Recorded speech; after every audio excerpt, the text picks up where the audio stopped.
Part 5th, Section 2. How Sir Richard of the Lea paid his debts to Emmet. The long highway stretched straight on, grey and dusty in the sun. On either side were dikes full of water, bordered by osiers, and far away in the distance stood the tower of Emmet Priory with tall poplar trees around.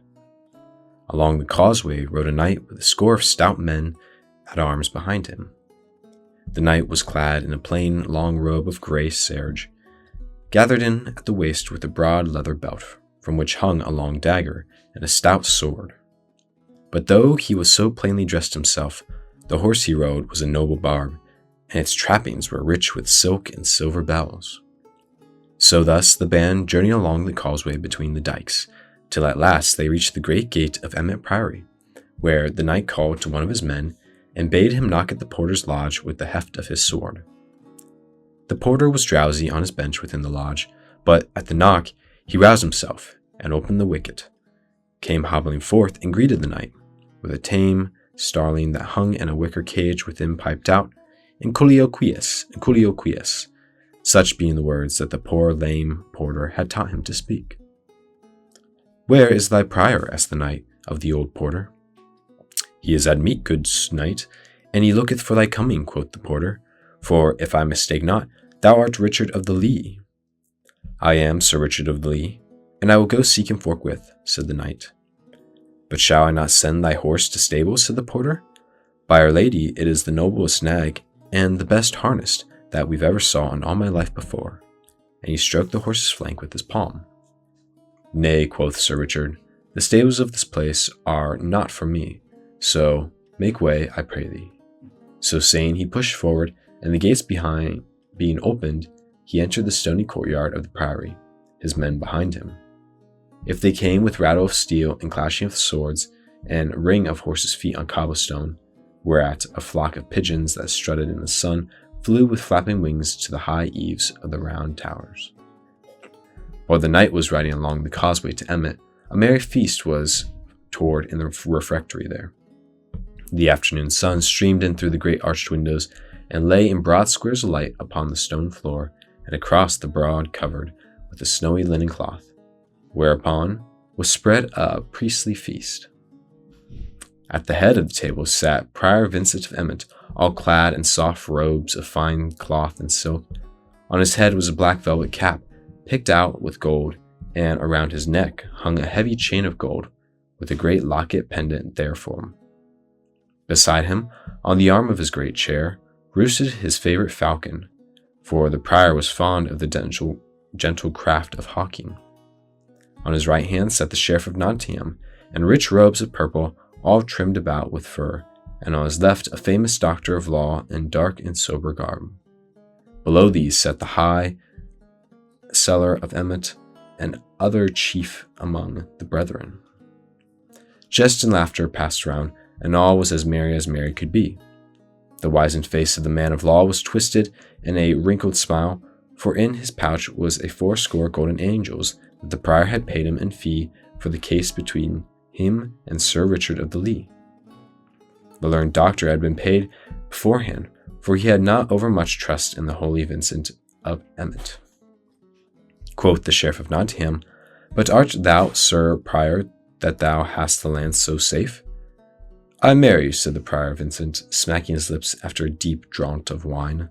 "I have kept a close watch upon him, albeit he was unawares of the same, and I know right well that he hath no money to pay me withal." "Ay, true," said the man of law in a dry husky voice. "His land is surely forfeit if he cometh not to pay.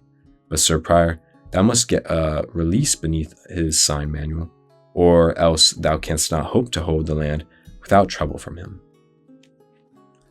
"Yea," said the prior, "so thou hast told me ere now, and I know that this knight is so poor that he will gladly sign away his lands for 200 pounds of hard money."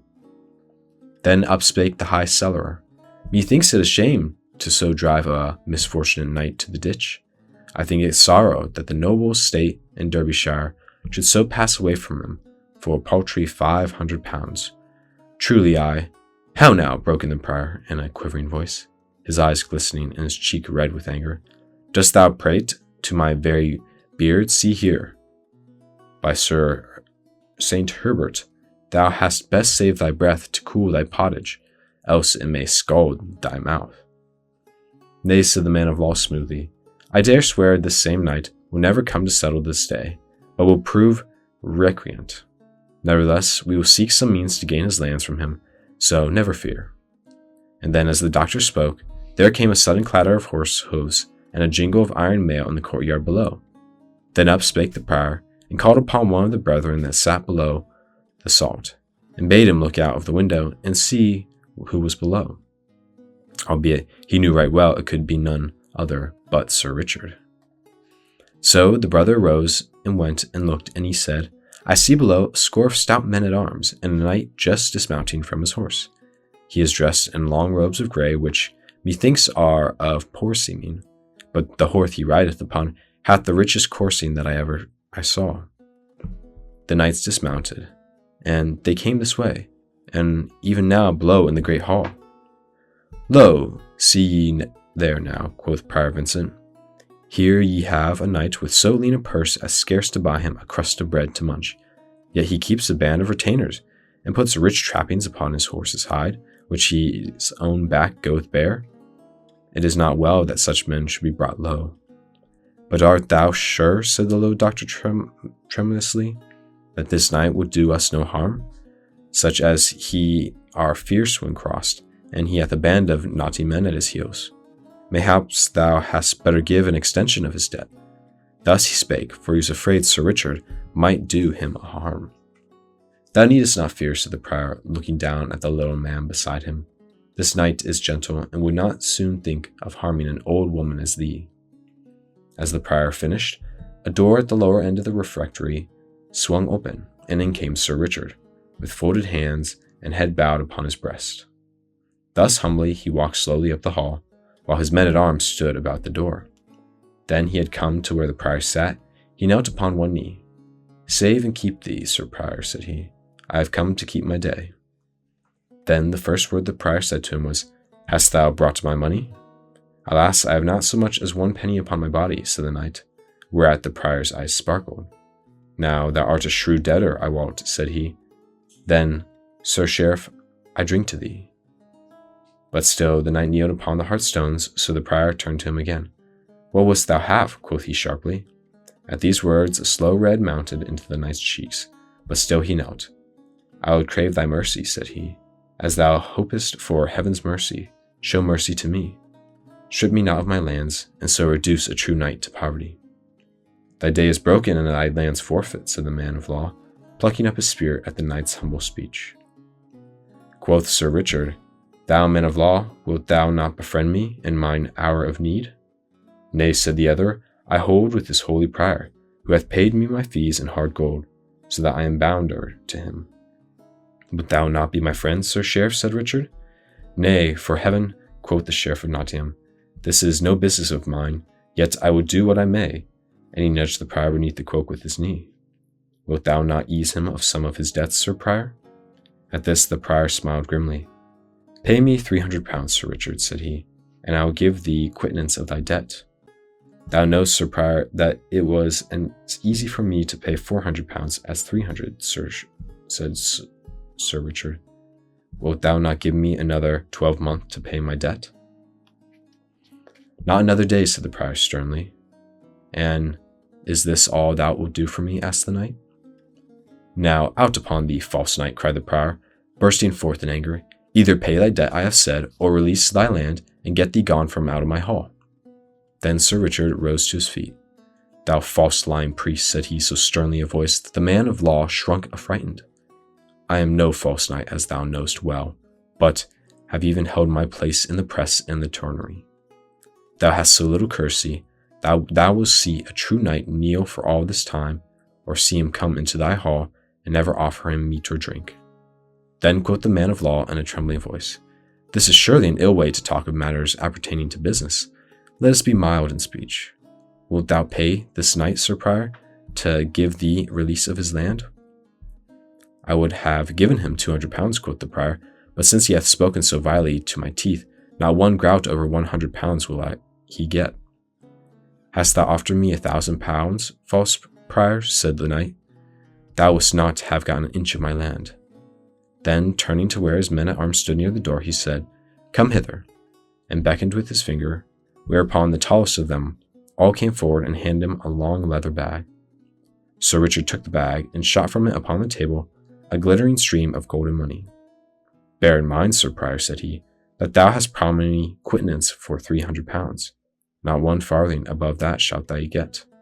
So saying, he counted out 300 pounds and pushed it toward the prior. But now the prior's hands dropped at his side, and the prior's head hung upon his shoulders, for not only had he lost all hopes of his land, but he had forgiven the knight 100 pounds of his debt, and had needlessly paid the man of law 80 angels. To him he turned, and quoth he, "Give me back my money that thou hast." "Nay," cried the other shrilly, "it is but the fee that thou didst pay me, and thou gettest it not back." And he hugged his gown about him. "Now, Sir Prior," quoth Sir Richard, "I have held my day and paid all the dues demanded of me, so, as there is no more betwixt us, I leave this vile place straightway." So saying, he turned upon his heel and strode away. All this time the sheriff had been staring in wide open eyes and mouth agape at the tall man-at-arms, who stood as though carved out of stone. At last he gasped out, "Reynold Greenleaf?" At this the tall man-at-arms, who was no other than Little John, turned, grinning, to the sheriff. "I give thee good den, fair gossip," quoth he. "I would say, sweet sheriff, that I have heard all thy pretty talk this day, and it shall be duly told unto Robin Hood. So farewell for the nonce, till we meet again in Sherwood Forest." Then he also turned and followed Sir Richard down the hall, leaving the sheriff, all pale and amazed, shrunk together upon his chair. A merry feast it was to which Sir Richard came, but a sorry lot left behind him, and a little hunger had they for the princely food spread before them. Only the learned doctor was happy, for he had his fee. Now, a 12-month and a day passed since Prior Vincent of Emmet sat at feast, and once more the mellow fall of another year had come. But the year had brought great change, I wot, to the lands of Sir Richard of the Lea, for where before shaggy wild grasses grew upon the meadowlands, now all stretched away in golden stubble, betokened that a rich and plentiful crop had been gathered therefrom. A year had made a great change in the castle also, for there were empty moats and crumbling of neglect. All was now orderly and kept well. Bright shone the sun on battlement and tower, and in the blue air overhead a hawk of clattering jaw-daws flew around the glittering weather-vane and spire. Then, in the brightness of the morning, the drawbridge fell across the moat with a rattle and clank of chains. The gate of the castle swung slowly open, and a goodly array of steel-clad men-at-arms with a knight all clothed in chainmail, as white as frost on bear and thorn of a winter morn, came flashing out from the castle courtyard. In his hand the knight had held a great spear, from the point of which fluttered a blood-red pendant as broad as the palm of one's hand. So this troop came forth from the castle, and in the midst of them walked 3 pack horses laden with parcels of divers shapes and kinds. Thus rode forth good Sir Richard of Lea to pay his debt to Robin Hood, his bright and merry morn. Along the highway they wended their way with measured tread of feet and rattle and jingle of sword and harness.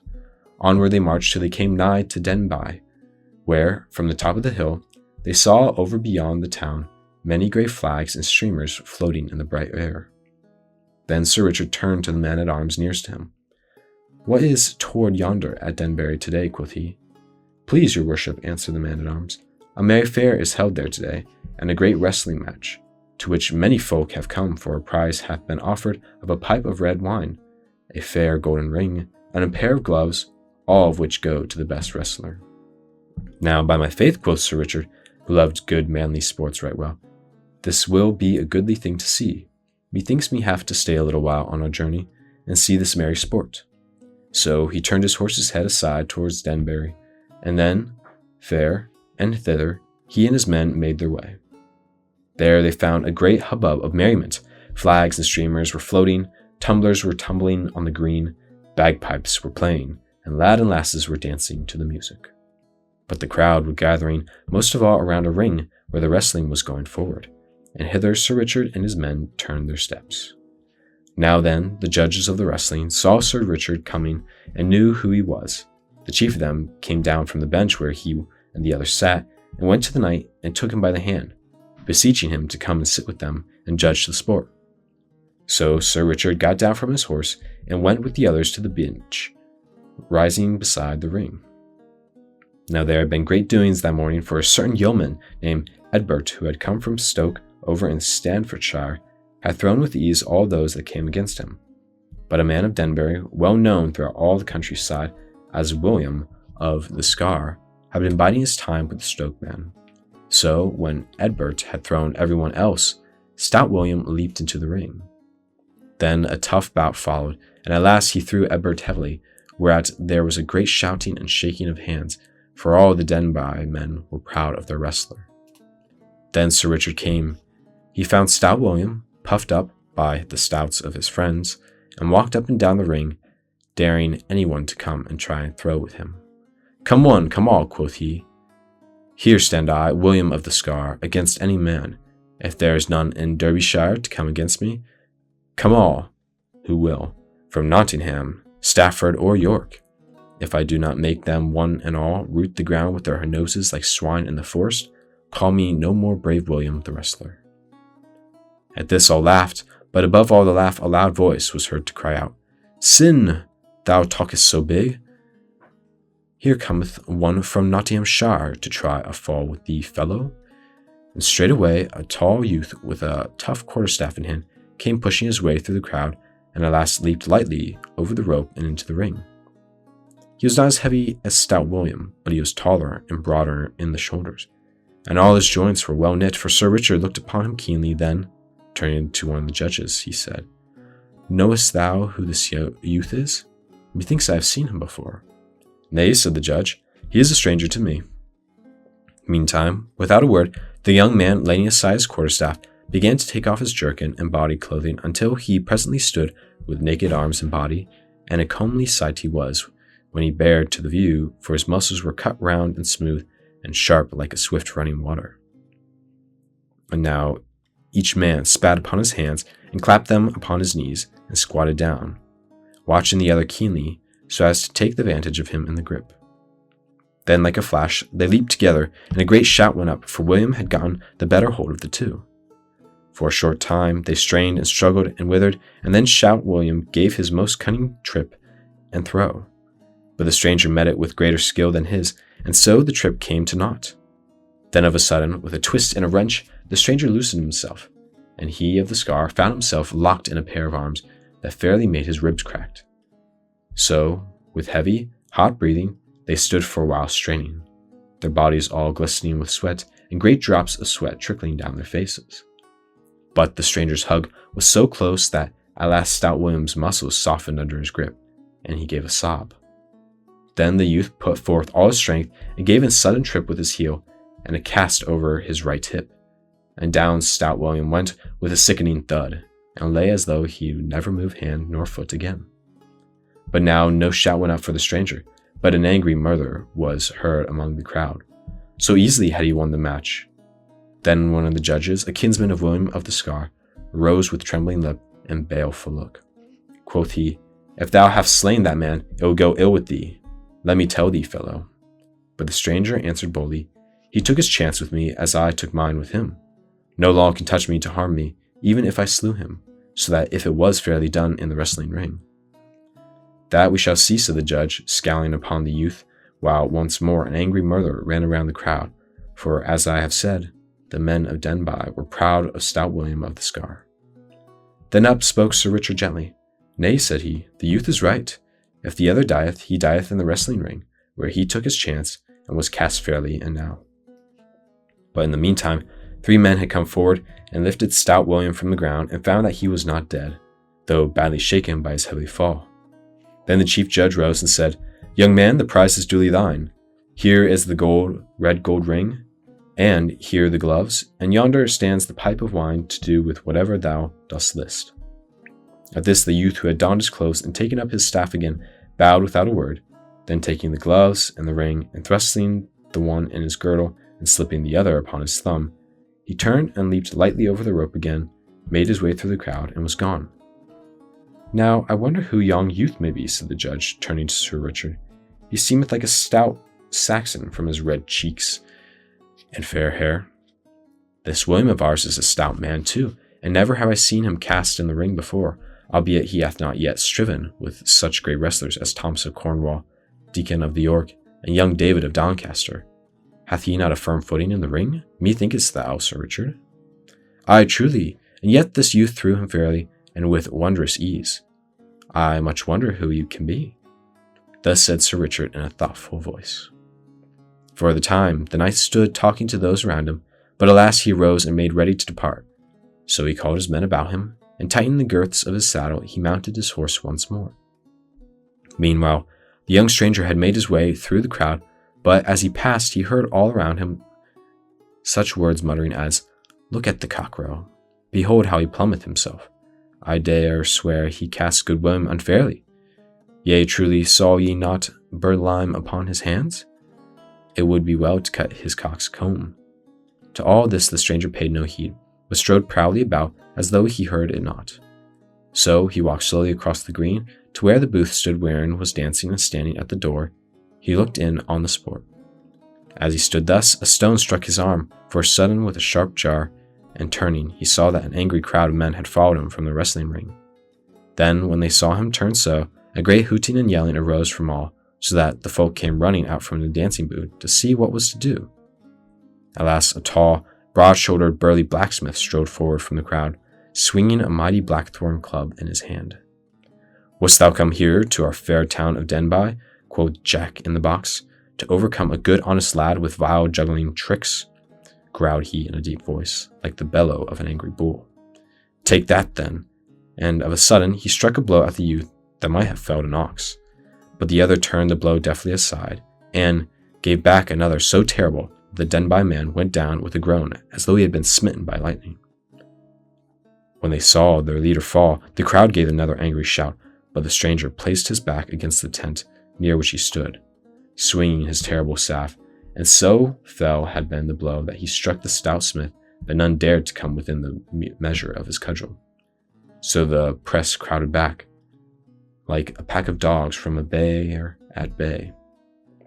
But now some coward hand from behind threw a sharp jagged stone that smote the stranger on the crown, so that he staggered back, and the red blood gushed from the cut and ran down his face and over his jerkin. Then, seeing him dazed with this vile blow, the crowd rushed upon him, so that they overbore him, and he fell beneath their feet. Now it might have gone ill with the youth, even to the losing of his young life, had Sir Richard not come to this fair, for a sudden shout was heard, and a steel flashed in the air, and blows were given with the flat of swords, while, through the midst of the crowd, Sir Richard the Lee came spurring on his white horse. Then the crowd, seeing the steel-clad knight and the armed men, melted away like snow on the warm hearth, leaving the young man all bloody and dusty upon the ground. Find himself free, the youth arose, and, wiping the blood from his face, looked up. Quoth he, Sir Richard the Lee, mayhaps thou hast saved my life this day. Who art thou that knowest Sir Richard of Lee so well? Quoth the knight. Methinks I have seen thy face before, young man. Yea, thou hast, said the youth, for men call me David of Doncaster. Ha, said Sir Richard, I wonder what I knew thee not, David. But thy beard hath grown longer, and thou thyself art set more in manhood since this day 12 months. Come hither into the tent, David, and wash the blood from thy face. And thou, Ralph, bring him straightway a clean jerkin. Now I am sorry for thee, yet I am right glad that I have a chance to pay a part of my debt of kindness to thy master Robin Hood, for I might have gone ill with thee had I not come, young man. So saying, the knight led David into the tent, and there the youth washed the blood from his face and put on the clean jerkin.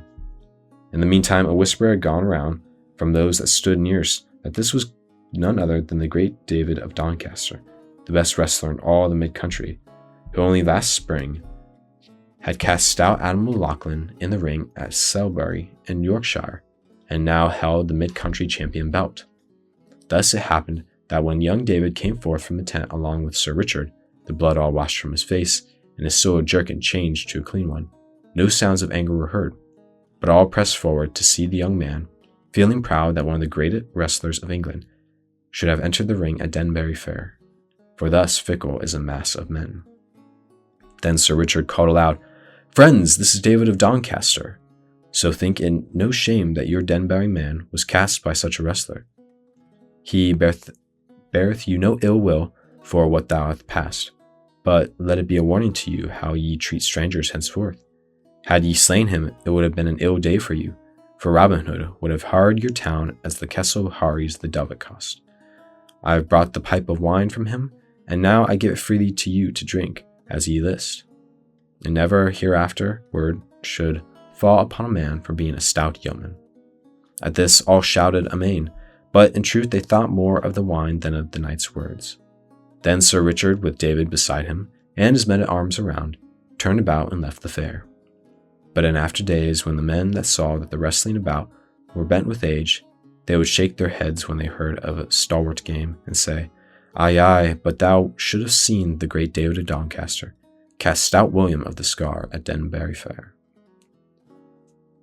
Robin Hood stood in the merry greenwood with Little John and most of his stout yeomen around him, waiting for Sir Richard's coming. At last a glint of steel was seen through the brown forest leaves, and forth from the covert in the open strode Sir Richard at the head of his men. He came straight forward to Robin Hood, and leaping from off his horse, clasped the yeoman in his arms. Why, how now, said Robin after a time, holding Sir Richard off and looking at him from top to toe. Methinks thou art a gayer bird than when I saw thee last. Yes, methinks to thee, Robin, said the knight, laying his hand upon the yeoman's shoulder. But for thee I would have been wandering in misery in a far country by this time. But I have kept my word, Robin, and I have brought back the money that thou didst lend me, and which I have doubled 4 times over again, and so become rich once more. Along with this money I brought a little gift to thee and thy brave men, for my dear lady and myself. Then, turning to his men, he called aloud, Bring forth the pack horses. But Robin stopped him. Nay, Sir Richard, said he, think it not bold of me to cross thy bidding, but we of Sherwood do no business till after we have eaten and drunk.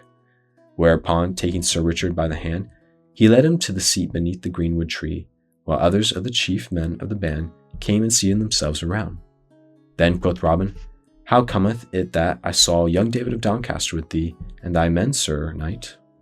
Then straightway the knight told all about his stay at Denby, and all the happening at the fair, and how it was little to go hard with young David. So he told his tale, and quoth he, It was this, good Robin, that kept me so late on the way. Otherwise I would have been here an hour agone. Then, when he had done speaking, Robin stretched out his hand and grasped the knight's palm. Quoth he in a trembling voice, I owe thee a debt I could never hope to repay, Sir Richard, for let me tell thee, I would rather lose my right hand than have such ill befall young David of Doncaster, as seeming like to come upon him at Denby. So they talked until, after a while, one came forward to say that the feast was spread, whereupon all rose and went thereto. When at last it was done, the knight called upon his men to bring the pack horses forward, which they did according to his bidding. Then one of the men brought the knight a strong box, which he opened and took from it a bag and counted out 500 pounds, the sum he had gotten from Robin. Sir Richard, quoth Robin, thou wilt pleasure us all if thou wilt keep the money as a gift from us of Sherwood. Is it not so, my lads? They all shouted, Aye, with a mighty voice. I thank you all deeply, said the knight earnestly, but think it not ill of me if I cannot take it. Gladly have I borrowed it from you, but it may not be that I can take it as a gift. Then Robin Hood said no more, but gave the money to Little John to put away in the treasury, for he had shrewdness enough to know that naught breeds will, and heart bitterness, like gifts forced upon one that cannot choose but take them. Then Sir Richard had the packs laid upon the ground, and opened, whereupon a great shout went up, and made the forest ring again. For lo, there was 10 score bows of finest Spanish yew, all burnished till they shone again, and each bow inlaid with fanciful figures in silver, yet not inlaid so as to mar their strength. Beside thee were 10 score quivers of leather embroidered with golden thread, and in each quiver were a score of shafts with burnished heads and shone like silver. Each shaft was feathered with peacock's plumes, in-notched with silver.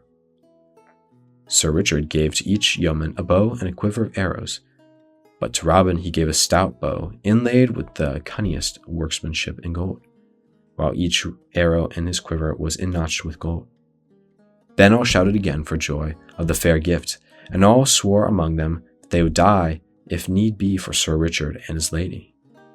At last the time came when Sir Richard must go, whereupon Robin Hood called his band around him, and each man of the yeomen took a notch in his arm to light the way through the woodlands. So they came to the edge of the Sherwood, and there the knight kissed Robin upon his cheeks, and left him and was gone.